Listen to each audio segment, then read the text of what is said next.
In one of the driest places on Earth, where almost nothing survives the passage of time, something impossible has endured. The desert of southern Peru should erase history, not preserve it. Winds should scatter it, heat should fracture it, and yet, stretched across the ground are enormous shapes, perfectly intact, untouched for centuries, lines that refuse to fade, figures that seem immune to time itself. But the real contradiction isn't their survival, it's their existence, because these shapes were never meant to be seen from where they were made, and that leaves a question that shouldn't exist. Who were they actually meant for? Long before anyone understood what lay hidden in the desert, the land itself offered no warning. It was silent, empty, and hostile. Rain almost never fell. Vegetation barely clung to existence. To anyone passing through, it was just barren ground. But beneath that stillness, something subtle was beginning, small disturbances across the surface. Early inhabitants of the region started marking the earth. Simple lines, shallow cuts, nothing complex, nothing large, just traces. At ground level, they looked insignificant, random even. No one could have imagined they were the first steps towards something far beyond human scale. Over generations, those markings didn't fade, they multiplied. What began as simple lines slowly evolved into deliberate patterns. The people living in this harsh environment were no longer just surviving it, they were shaping it. By removing the dark stones covering the desert floor, they exposed the lighter soil beneath.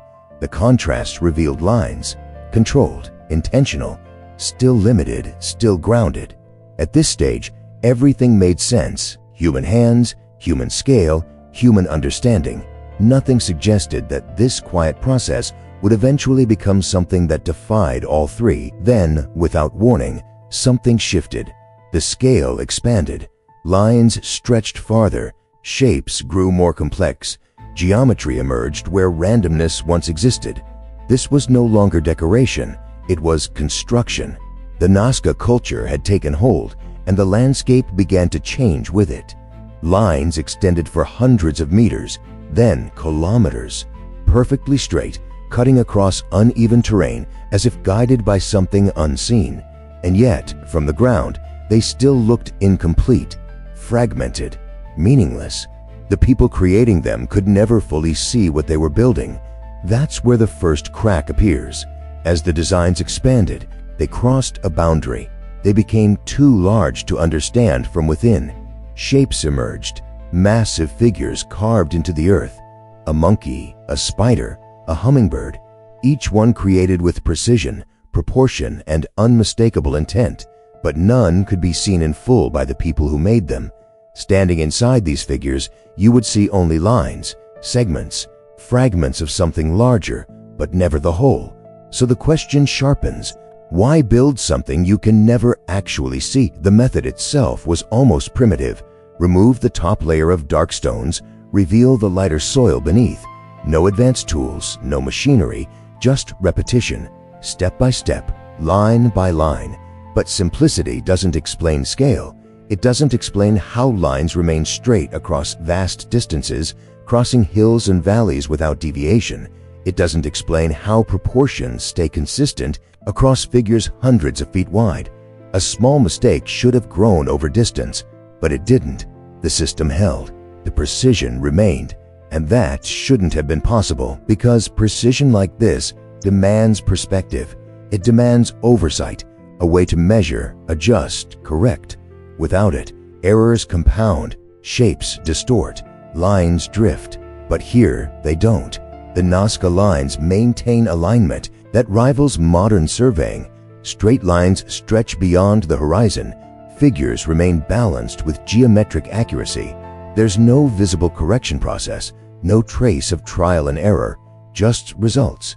Clean, final, as if the creators weren't guessing, but following something exact. And that leads to another question. How do you maintain accuracy without ever seeing the full design? To understand the figures, you have to rise above them. Only from the air do they reveal themselves. Only then do the lines connect into meaning. But that perspective didn't exist for the Nazca people. No aircraft, no vantage point high enough to reveal the full designs. From the ground, everything remains fragmented, so the paradox deepens. These designs require an aerial view to be understood, yet were created by a culture with no access to the sky, which forces a contradiction. Either they weren't meant to be fully seen, or they weren't meant for those who made them. For centuries, the lines remained exactly where they were drawn, visible yet unseen. Travelers crossed the desert without realizing what lay beneath their feet. Generations passed, unaware they were walking across massive figures, hidden in plain sight. It wasn't until the 20th century, when aircraft began flying over the region, that the full scale was finally revealed. Pilots looked down and saw patterns that shouldn't exist, lines forming shapes too large to comprehend from the ground. What had always been there became visible for the first time, and with that visibility came confusion. The first interpretations tried to ground the mystery in something familiar. Archaeologists suggested ceremonial pathways, routes walked during rituals. Others proposed religious meaning, symbols meant to communicate with deities. It was a logical approach. Human cultures embed meaning into their environment. But these explanations didn't hold under pressure. They couldn't account for the scale. Walking a path doesn't require perfect straightness over kilometers. Rituals don't demand invisible designs. The closer researchers looked, the less these explanations fit. Then came another possibility: astronomy. Some researchers proposed that the lines aligned with celestial bodies, that certain shapes reflected constellations, that the desert functioned as a massive astronomical calendar. At first glance, it seemed plausible. Ancient cultures often studied the sky, tracking stars and seasonal cycles, but the alignments weren't consistent. Some lines matched, many didn't. Patterns appeared, then dissolved under scrutiny. Was it intentional or coincidence shaped by interpretation? And even if some alignments were real, it still didn't explain why they were drawn across the ground. Because mapping the sky onto the earth introduces a deeper contradiction. If the goal was observation, elevation would be more effective. If it was symbolic, the scale wouldn't need to exceed human visibility. The Nazca lines exist in a strange space between function and abstraction, too precise to be random, too vast to be practical, too consistent to be accidental. And yet, no single explanation contains them. Every theory solves part of the puzzle and breaks somewhere else, which suggests the real problem might not be the answer, but the way the question is being asked. The figures themselves intensify the mystery. Animals rendered with distinct style and proportion, a spider with elongated legs, a hummingbird frozen in geometric symmetry, a monkey with a spiraled tail. These aren't crude drawings. They are controlled, deliberate, consistent, but they raise an uncomfortable question. How accurately can you draw something you can't fully observe from above? The level of detail suggests understanding, observation, but from what perspective? Because the ground doesn't provide that view, and without that view, the accuracy becomes difficult to explain. Execution becomes the breaking point. No advanced tools, no aerial guidance, no visible planning system, and yet no accumulated error. The larger the figure, the greater the risk of distortion. But distortion is minimal. The system doesn't collapse under its own scale. It holds, which suggests either a method we don't understand or a framework we haven't recognized. Because the known tools don't seem enough. And when known tools fail, alternative explanations begin to surface. Some grounded, others far less comfortable. Theories expand outward. Some suggest communication, messages meant to be seen from above. Others propose territorial markings, though their scale exceeds any practical boundary. Symbolic language, perhaps. cultural expression amplified beyond human limits. Each theory offers fragments of explanation. None offer completeness. The lines resist singular interpretation. They remain just out of reach. And with every attempt to define them, something slips through, an inconsistency, a contradiction, a detail that refuses to fit. Then comes the most unsettling idea, not because it's proven, but because it refuses to disappear. The possibility that the lines weren't meant for human eyes at all, that their visibility from above isn't coincidence, but requirement, that their true audience existed in a perspective humans didn't possess. It's an idea often dismissed, not because it's impossible, but because it challenges accepted boundaries. Yet the question remains, if not for the people who made them, then who were they for? Archaeology offers no clear answer, no written records, no direct explanation embedded in artifacts. The Nazca culture left behind the lines, but not their meaning.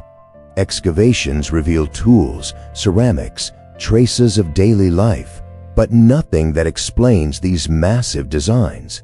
The silence is consistent, and that consistency becomes tension, because the more we uncover, the less clarity we gain. It's not that evidence is missing, it's that the evidence doesn't resolve the question. Even now, discoveries continue. New figures emerge through modern technology, drones, satellite imaging, pattern recognition. Shapes once invisible become visible, expanding the system, extending its boundaries. What was once seen as isolated designs now appears interconnected, a network, a larger structure still unfolding. And with each discovery, the scale increases again, suggesting that what we see might only be a fraction of what actually exists. Patterns begin to suggest something deeper. Lines intersect. Figures align in ways not immediately obvious. From ground level, they remain fragmented, but from above, connections begin to form. Not perfectly, not completely, but enough to suggest that the system operates beyond individual figures, that the monkey, the spider, the hummingbird aren't isolated images, but parts of something larger, something that requires a complete view to understand, a view we are only beginning to reconstruct. And that introduces a different kind of error, not in the lines, but in us. The assumption that these structures must fit familiar categories: ritual, calendar, art, communication. Each category shapes interpretation, limits it, forces the unknown into the known. But what if the Nazca Lines don't belong to any of these? What if the framework itself is the problem?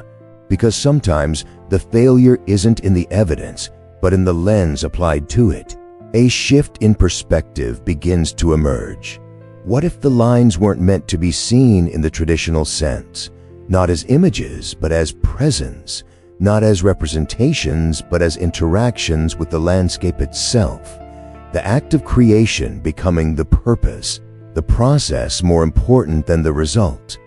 It doesn't fully explain the scale, but it changes the question, moves it away from what they are and toward what they do. And that shift opens space for entirely different interpretations. Because human perception is limited, it organizes the world into categories, patterns, purposes. It seeks closure, resolution, but not everything operates within those boundaries. The Nazca Lines exist at the edge of that system, visible, measurable, yet resistant to full understanding. They don't behave like typical artifacts. They don't resolve like typical mysteries. Instead, they persist, unchanged, unanswered. And that creates a different tension, not about what they are, but why we can't fully grasp them. The desert hasn't changed. The lines remain exactly where they were drawn, silent, exposed, waiting. But waiting for what? Not discovery, that already happened. Not interpretation, that continues. They exist in a state of unresolved presence, fully visible yet incomplete in meaning, and that incompleteness becomes the center of the mystery, because despite all the tools, all the analysis, all the time, the question hasn't closed. And that discomfort grows because the Nazca Lines challenge more than history. They challenge the assumption that every human creation must have a clear, recoverable purpose, that with enough time and data, everything can be decoded. The lines suggest otherwise, that some systems remain partially inaccessible, not because they're hidden, but because they operate outside the frameworks we depend on.